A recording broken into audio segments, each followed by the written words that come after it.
And joining us now from former President Trump's rally in Harrisburg is Laura Barron Lopez. Laura, thanks so much for being with us.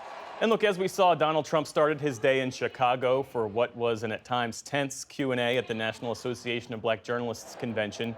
How is his campaign responding to the criticism he's now facing for his comments about Vice President Harris's racial identity? And what do his comments reveal about how he is approaching running against Harris instead of President Biden? Jeff, former President Donald Trump, as well as his campaign, are defending themselves in the way he is going after Kamala Harris, despite the fact that some Republicans in his party think that they should refrain from talking about her race and refrain from attacks calling her a DEI hire. But largely, Jeff, Trump's campaign has not changed its strategy when it comes to its attacks on Kamala Harris. They are using a lot of the same attacks that they used on President Joe Biden, namely attacking her on her immigration record as well as on inflation. One big difference, though, is that Donald Trump is trying to define Kamala Harris as being much more to the left of Joe Biden on issues like climate and guns. But I talked to two Republican sources today, Jeff. One who is close to Trump world, who said that he believes that the campaign is still struggling to figure out how to undercut the momentum that Kamala Harris has right now. And another GOP strategist in a swing state told me that they think that the campaign has not found their footing against Harris, and that strategist admitted that it really feels like Obama-level enthusiasm for Harris right now. Well, this is Donald Trump's first rally back in Pennsylvania after that assassination attempt. You've been talking to his supporters today. What have they told you? Multiple voters that I spoke to here, Jeff, said that they wanted to be here because of the fact that it was his first rally here since the assassination attempt. And like a number of Trump allies and some Republican lawmakers, the voters that I spoke to here echoed conspiracy theories about the assassination attempt, including two voters that I spoke to from nearby Pennsylvania counties. It was all rigged. I can't understand how the Secret Service left all that evidence slide by them. Rigged by whom? I think it was rigged by the Democrats. I really firmly believe, I'm not a conspiracy person at all, but I believe the Secret Service is covering up a lot of stuff, and I think somebody should come and pay the price.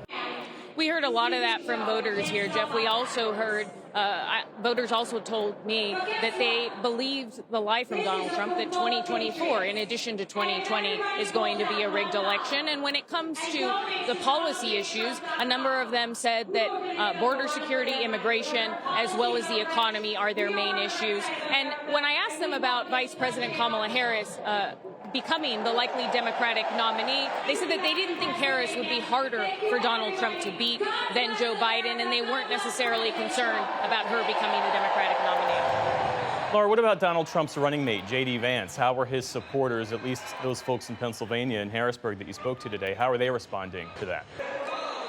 Well, despite the fact that J.D. Vance has been criticized lately and Democrats have been attacking him specifically about his comments about the government being run by childless women and questioning whether people who don't have children actually have a stake in the future of the country. A lot of the voters here either said that they didn't know much about J.D. Vance, that the jury was still out, and others said that they were, like this voter from New York, said that they were looking to trust Donald Trump on his pick.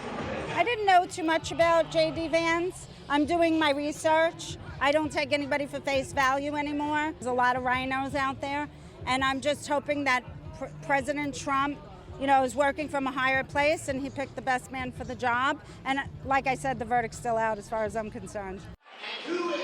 So a lot of the voters here didn't necessarily think that J.D. Vance was a drag on the ticket, but that GOP source that I spoke to earlier, Jeff, did say, and other Republican sources that I've talked to, think that J.D. Vance could ultimately harm Donald Trump.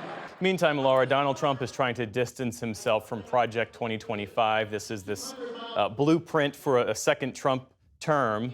The architect of that proposal, a guy named Paul Dans, he was reportedly pushed out of the Conservative Heritage Foundation by the Trump team. Bring us up to speed and give us a reality check here. Donald Trump's campaign yesterday, Jeff, said that claimed again that they have nothing to do with Project 2025, and they said that Project 2025's demise would be, quote, greatly welcomed. But Project 2025 isn't going anywhere, Jeff. And Heritage Foundation Kevin Roberts issued a statement saying that, quote, Project 2025 was built for any future administration to use. Project 2025 will continue our efforts to build a personnel apparatus for policymakers of all levels, federal, state, and local. And that last part there is key, Jeff, because a lot of the leaders that were in charge of crafting Project 2025, including Paul Dance, said over and over again that this blueprint was created so that way conservative warriors could then be ready to enter into a second Trump administration. And a lot of the people that authored Project 2025 worked in Donald Trump's administration, Jeff. Laura Barone Lopez covering a Trump rally in Harrisburg, Pennsylvania tonight. Laura, thanks so much. Thank you.